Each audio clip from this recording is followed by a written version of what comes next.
नमस्कार, मैं हूं प्रेम शंकर सिंह और आप देख रहे हैं मनकही। सबसे पहले मैं बात करूं कि कल वोटिंग है दिल्ली में, कल मतदान का दिन है।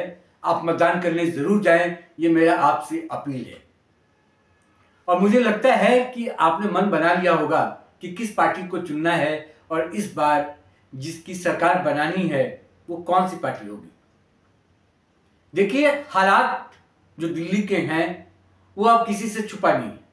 सब जानते हैं कि दिल्ली की हालत अभी कैसी है, किस तरीके से दिल्ली अब बदहाल है। आप दिल्ली की सड़कों पर निकलेंगे, गलियों में निकलेंगे तो आपको साफ दिखाई देता है कि पिछले 10 सालों में दिल्ली में जो काम होना चाहिए था वो काम नहीं हुआ। ये मैं नहीं कह रहा, आपको लग रहा होगा कि ये बात मैं कह रहा हूं। ये बात मैं नहीं कह रहा, ये बात खुद अरविंद केजरीवाल कह रहे हैं कि जो काम उनको करना चाहिए था पिछले 10 सालों में वो कर नहीं पाए हैं, इसलिए उनको 5 साल और चाहिए। 5 साल क्यों चाहिए? क्योंकि वो दिल्ली की सड़क नहीं बना पाए। तमाम दिल्ली में आप घूम कर देख लीजिए, तमाम गड्ढे आपको दिखने को मिल जाएंगे। सड़कें हैं नहीं, सीवर का बुरा हाल है, साफ पानी पीने को नहीं है, यमुना कितनी गंदी है, ये सबके नजर में है। तो अरविंद केजरीवाल कह रहे हैं कि 5 साल मुझे और दीजिए तो मैं ये सब कुछ ठीक कर दूंगा। और वो खुद ये भी कह रहे हैं कि जो वादे मैंने आपसे किया था वो मैं पूरा नहीं कर पाया। तो एक आदमी अगर वो खुद कह रहा है कि जो काम मुझे करना चाहिए था और जो वादे मैंने आपसे किए थे वो पूरा नहीं कर पाया, तो ऐसे निकम्मे आदमी को और ऐसे निकम्मी सरकार को फिर से क्या चुनेंगे आप? तय आपको करना है। लेकिन ये राजधानी सिर्फ कहने को रह गई है।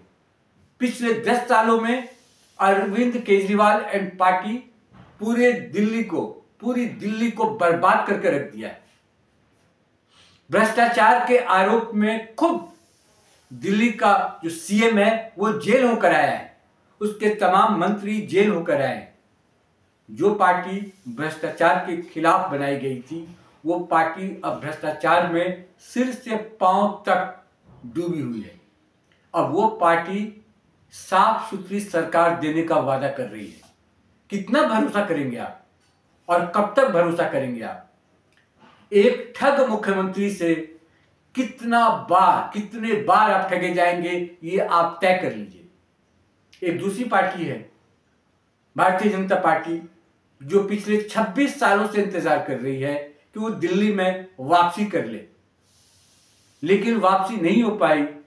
और पिछले 10 सालों से जो पार्टी सरकार में है दिल्ली में, सिर्फ दिल्ली की जनता ने उसको इसलिए चुना था कि वो आदमी यह वादा करके आया था कि वो राजनीति बदल देगा और वो साफ सुथरी राजनीति दिल्ली वालों को देने वाला है। कहा जाता है कि दिल्ली में पढ़े लिखे लोगों की भी आबादी बहुत है। अगर झुग्गी झोपड़ी है, अगर कम पढ़े लिखे लोग हैं, गरीब लोग हैं, तो पढ़े लिखे लोगों का भी एक बहुत बड़ा तबका है। और उनको ये लगा कि अरविंद केजरीवाल आएंगे तो जो भारतीय राजनीति में बदलाव है, कुछ बदलाव हो जाएगा।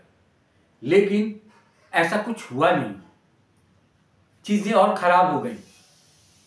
और उसके बाद भी अरविंद केजरीवाल गाहे बगाहे, जब भी उनसे बात होती है, आप कोई भी उनका इंटरव्यू उठा के देख लीजिए, वो बड़ा ही सीधे मन से बेचारा बन के इस तरीके से बात करते हैं कि जैसे वो उनको कुछ पता ही नहीं है, वो कुछ जानते ही नहीं है और उन्होंने कुछ किया ही नहीं है। दिल्ली वालों के साथ कब कब कैसे कैसे उन्होंने धोखा दिया, हमेशा झूठ बोलकर, एक बार नहीं दर्जनों बार हर मुद्दे पर झूठ बोलकर वापसी करते हैं। दिल्ली वाले उन पर भरोसा करते हैं और दिल्ली वालों का भरोसा ये तोड़ देते हैं। लेकिन इस बार हवा मुझे लगता है कि बदली हुई है। मेरे से ज्यादा बेहतर आप जानते होंगे। आपके मोहल्ले में, आपके ऑफिस में, आप जहां कहीं भी काम करते होंगे, आपके दुकान में, आपके बाजार में, जहां भी आप निकल जाइए, इस बार हवा कुछ बदली हुई है और जनता बदलाव के मूड में। क्या आप बदलाव के मूड में हैं? अगर नहीं है तो सोचिए इसके बारे में कि एक झूठे आदमी को आप कितनी बार मौका देंगे। मैं एक पत्रकार होने के नाते मुझे लगता है कि 10 साल अगर एक पार्टी को आपने मौका दिया तो लोकतंत्र में अगर वो आदमी परफॉर्म नहीं करता है, अगर उसकी पार्टी परफॉर्म नहीं करती है तो बदल देना चाहिए। बाकी निर्णय आपका है। और जो परिस्थितियां मैं देख रहा हूं, जो दिल्ली का हालत में देख रहा हूं, वो हालत बहुत खराब है।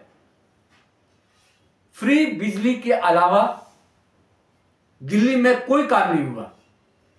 आप कहीं भी जाइए, मोहल्ला क्लिनिक का दुहाई देते हैं, उसकी बात करते हैं, उसकी हालत कितनी खराब है आप जाके देख सकते हैं। झूठ इतना कि आज एक खबर आई कि अरविंद केजरीवाल और उनकी पार्टी की कुछ लोग झुग्गी झोपड़ियों में जाके एक पर्चा बांट रहे हैं। उस पर्चा में ये लिखा है कि अगर भारतीय जनता पार्टी आती है तो झुग्गी तोड़ दी जाएगी और आपको भगा दिया जाएगा। कितनी झूठी बात है। ये उस पार्टी के लिए कह रहे हैं। इसी दिल्ली में भारतीय जनता पार्टी ने कितने झुग्गी वालों को पक्का मकान दिया है और इस बार भी उनका वादा है। इस बार बजट में जो प्रावधान बीजेपी की तरफ से किया गया है उसको देखकर भी ये लग रहा है और लोग आकलन कर रहे हैं कि इस बार जो मिडिल क्लास है उसका वोट भी बीजेपी को मिल सकता है। यानी कि जो समीकरण है, देखिए मैंने एक तस्वीर आपको बताई, मैंने एक चीज आपको समझाई कि क्या आप सरकार बदलने के मूड में हैं। अगर आप सरकार बदलने के मूड में हैं और आपको लगता है कि डबल इंजन की सरकार का दावा जो बीजेपी कर रही है कि अगर हम डबल इंजन की सरकार बनाते हैं तो दिल्ली का विकास होगा, तो क्या हम बीजेपी को एक बार मौका दे सकते हैं। ये सोचना होगा, आपको सोचना होगा। ये कोई जोर जबरदस्ती नहीं है और ना मैं आपको किसी चीज के लिए प्रेरित कर रहा हूं। मैं दो तस्वीर आपको दिखा रहा हूं। वो दो तस्वीर है, एक अरविंद केजरीवाल की सरकार का और एक मोदी सरकार। मोदी कैसे गवर्न करते हैं, वो कैसे सरकार चलाते हैं, और अरविंद केजरीवाल कैसे सरकार चलाते हैं। आप किस पर भरोसा कर सकते हैं। दिल्ली का विकास कौन कर सकता है, दिल्ली को आगे लेकर कौन जा सकता है, ये आपको तय करना है। मैं बस तस्वीर दिखा रहा हूं और मुझे लगता है कि ये चुनाव 5 साल के बाद आते हैं तो ऐसी कोई गलती ना हो जाए इस बार दिल्ली वालों से कि उनको पछतावा हो कि 2 बार के बाद तीसरी बार भी हमने गलती कर दी क्या।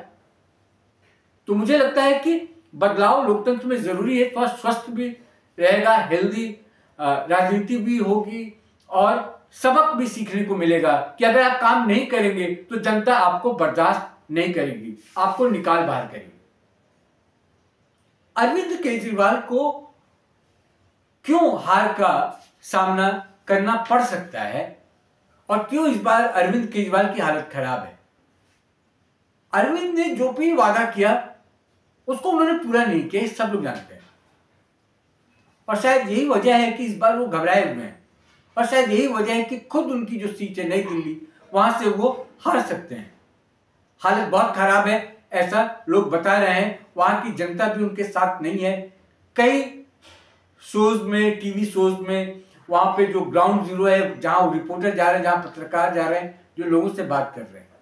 दूसरी तरफ बीजेपी इस बार का चुनाव जो है, बीजेपी बहुत ताकत के साथ लड़ रही है। ऐसा कोई दांव नहीं है कि बीजेपी ने वो खेला ना हो, वो लगाया ना हो। दिल्ली में 12 सीटें ऐसी हैं जिनके बारे में ये कहा जाता है कि अगर वो 12 सीटें आप जीत जाते हैं या वहां आप परफॉर्मेंस अच्छा करते हैं तो उसी पार्टी की सरकार वहां पर बनेगी।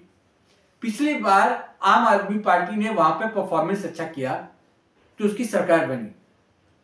यानी कि वो शेड्यूल कास्ट की सीट्स हैं, पिछड़े जातियों की सीट्स हैं, अगर वो वोट बैंक या अगर वो वोट जिस पार्टी को मिल जाए उसकी सरकार बनेगी। इसके लिए बीजेपी ने बहुत काम किया है और पिछले कई महीनों से एक एक घर जाकर आरएसएस, बीजेपी और उसके तमाम संगठनों ने बहुत काम किया है। दो तस्वीर मैं फिर से आपको दिखा रहा हूं। अरविंद केजरीवाल 10 साल से उन्होंने क्या किया, उन पे क्या क्या आरोप लगे, भ्रष्टाचार, पानी, सड़क, सीवर, जो भी शब्दों को आप ले आए उनके साथ जोड़िए तो हर जगह वो असफल ही दिखाई देते हैं। फिर समय मांग रहे हैं कि मुझे 5 साल का मौका चाहिए। लोगों को डरा रहे हैं, धमका रहे हैं, इस बात से डरा रहे हैं कि अगर बीजेपी आ जाएगी तो आपके साथ ऐसा हो जाएगा, आपके साथ वैसा हो जाएगा। जबकि बीजेपी ने कई मुद्दों पर साफ कहा है और इसकी गारंटी खुद मोदी ने लिया है और मोदी की गारंटी कई स्टेट्स में आपको देखने को मिला होगा कि लोगों ने भरोसा किया है। 26 साल का सूखा है बीजेपी के लिए। बीजेपी वापसी करना चाहती है। बीजेपी का यह दावा है कि वो इस बार दिल्ली जीतकर दिल्ली वालों के लिए कुछ करना चाहती है।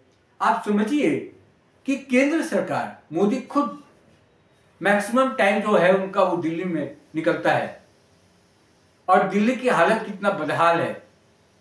उनके सामने, उनकी आंखों के सामने दिल्ली रो रही है, दिल्ली की हवा रो रही है और नरेंद्र मोदी कुछ कर नहीं पा रहे। हालांकि यहां भी अरविंद केजरीवाल के पास एक एक्सक्यूज है। वो कहते हैं कि ये हाफ स्टेट है।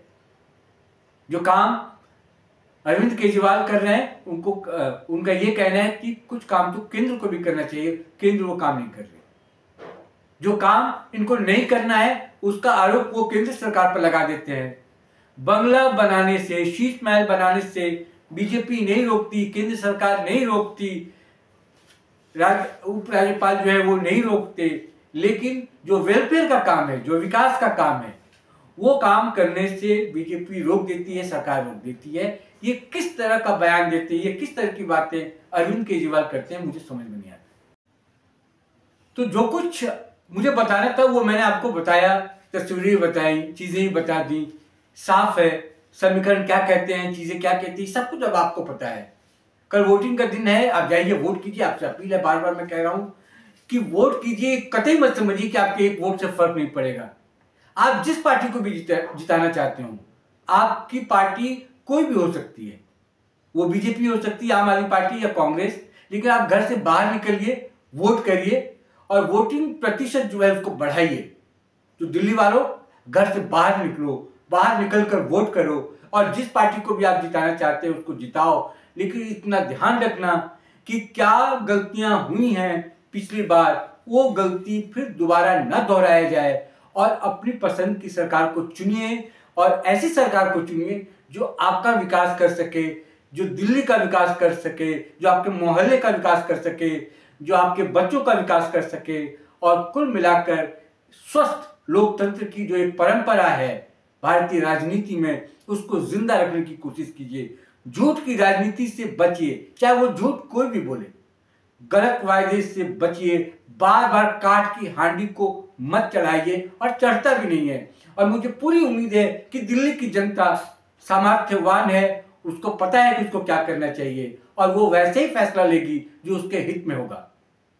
तो कल वोटिंग है, वोट कीजिए कल, फिर कल शाम को बात होगी आपसे, फिर आपसे चर्चा होगी कि कल वोटिंग प्रतिशत कितना रहने वाला है, आप कितने लोग बाहर निकलकर वोट करने वाले हैं, तमाम चीजों पर। और कल एक नए समीकरण के साथ में आऊंगा जब वोटिंग हो जाएगा, जब एग्जिट पोल आएंगे शाम को, क्या होने वाला है, क्या होगा 8 तारीख को, ये सब का जो इंतजार है वो खत्म होगा 8 तारीख को। लेकिन मैंने जो एक नंबर दिया है अभी तक के समीकरण को देखते हुए, ग्राउंड जीरो पे जो पॉलिटिकल एनालिस्ट है उनसे बात करके, उम्मीदवारों से बात करके, माहौल को देख के, वो एक बार फिर से मैं बता दूं, कल भी बताया था, आज भी बता रहा हूं मैं कि बीजेपी की स्थिति जो है, जो लोग बता रहे हैं, जो लोग समझ रहे हैं, जितना मैंने समझा है 50+5+-, आम आदमी पार्टी 25+5+- और 2 या 3 सीट कांग्रेस भी ले सकती है।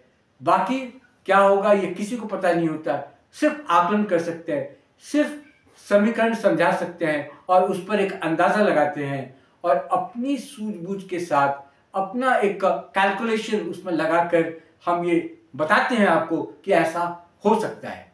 होगा क्या, ये आपके हाथ में है, जो आप कल तय करने वाले हैं। और जो कल आप तय कर देंगे उसी का रिजल्ट 8 तारीख को आएगा और 8 तारीख को ये तय हो जाएगा कि किसकी सरकार दिल्ली में बनने वाली है।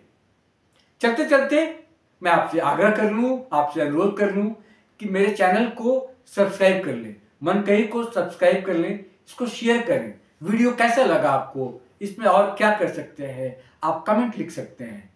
कमेंट लिखिए, बताइए कि सुधार की गुंजाइश कहां पर है।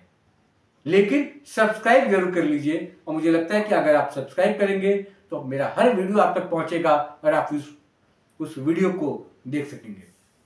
फिलहाल इजाजत दीजिए, नमस्कार।